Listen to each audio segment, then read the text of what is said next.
This is a guide on reinstalling the front glass digitizer and the LCD display on the second generation Apple iPad.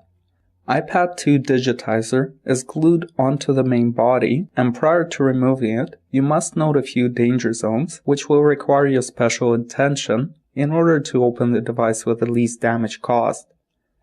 There's plenty of adhesive in the iPad, and it helps knowing where it is located. First, there's the outer edge, where the plastic rim surrounding the glass meets with the aluminum groove. Then there is the second ring of adhesive, which bonds the glass to select parts of the body.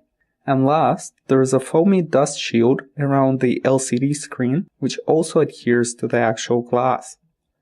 It is very important to note that the wireless antenna is also glued to the glass and needs to remain with the body when the glass is separated. Please make sure you are paying extra attention to that area when working through the glue. As well as the volume and power buttons cable can be damaged in two spots.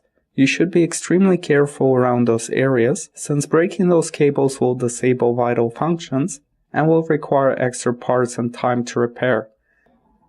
As usual, we're using the most basic tools, such as a putty knife and a small Phillips screwdriver.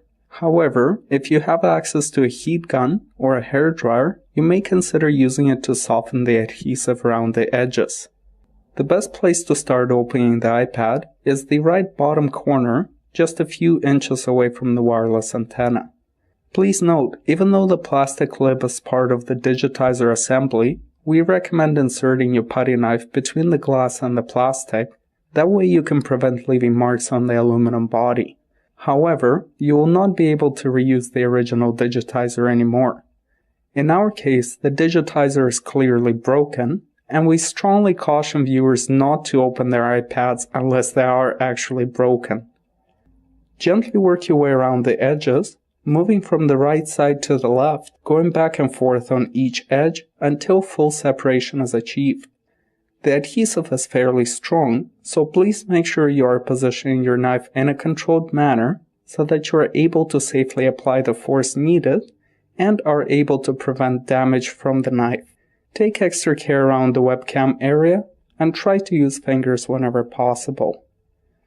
The digitizer is made of glass, and you could easily get a very deep cut without any warning.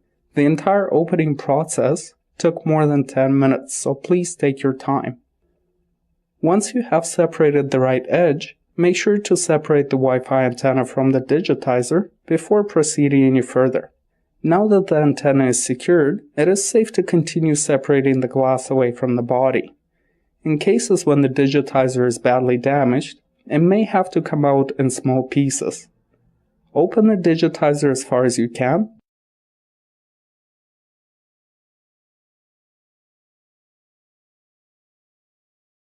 and proceed with removing the LCD screen. It has to come out first so the digitizer can be disconnected. Remove 4 Phillips screws, securing the LCD panel in place.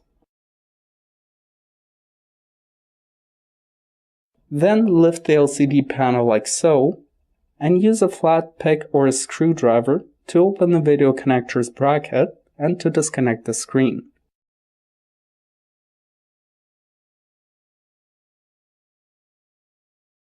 Place the screen aside. Then, using the same pick, open the digitizer connector's latches. There are 2 of them on the opposite side of where the ribbon cable slides out. It is very important to make sure that the latches are properly open, since forcefully removing the ribbon cable will most likely cause irreversible damage to the connector, and the entire logic board would have to be replaced. Separate the old digitizer completely. In this case, the digitizer is severely damaged, and we recommend cleaning up the remaining glass above a garbage bin. Since glass pieces are tiny and extremely sharp, it is best to contain them immediately. Once you have cleaned up the main body of the remains of the original digitizer, everything can be put back together. Reconnect the LCD display's video connector. Make sure the connector is plugged in all the way, and the bracket is closed properly with a screwdriver.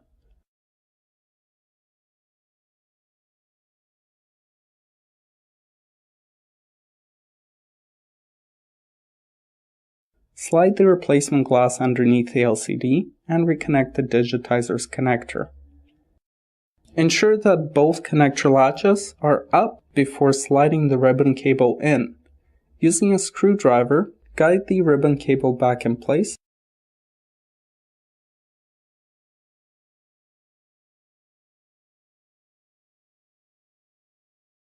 and secure both latches.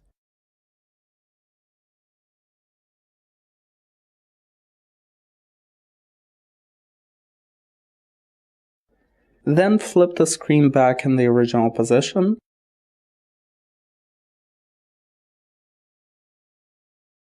and secure the 4 Phillips screws. In order to properly close and seal the digitizer, some preparation must be conducted.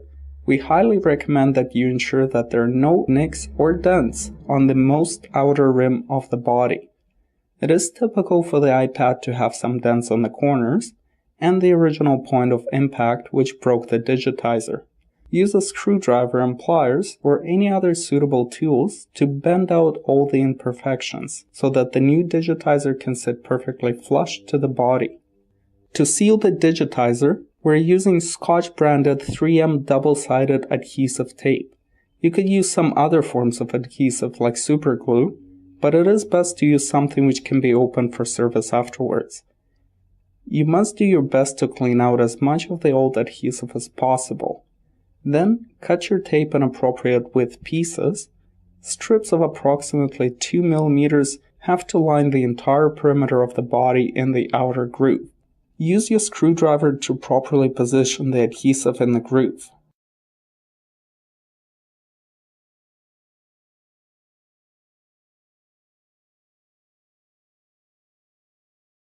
Then place appropriately sized pieces all around the second adhesive perimeter.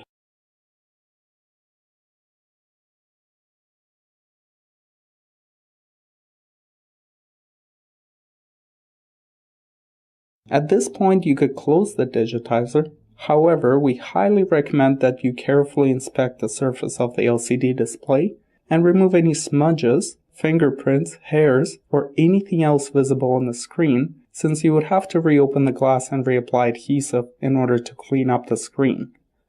Close the digitizer starting from the left edge, ensuring that the plastic rim is sitting flush to the groove.